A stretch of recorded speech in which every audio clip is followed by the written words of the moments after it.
যে ব্যক্তি সকাল বেলা তিনবার তেলাওয়াত করবে আউযু বিল্লাহিস সামিউল আলিম মিনাশ শাইতানির রাজিম, এরপরে সূরা হাশরের শেষ তিনটি আয়াত তেলাওয়াত করবে, রব্বুল আলামিন ওই ব্যক্তির জন্য ৭০,০০০ ফেরেশতা নিয়োগ দিবেন যারা সারা দিন ওই লোকের জন্য মাগফিরাতের দোয়া করবে।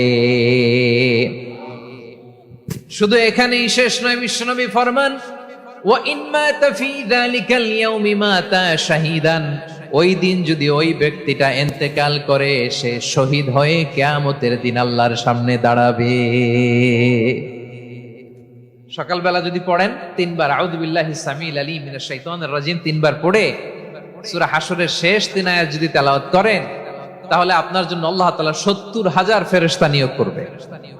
সারা দিন তারা আপনার জন্য মাগফিরাতের দোয়া করবে। আর ওই দিন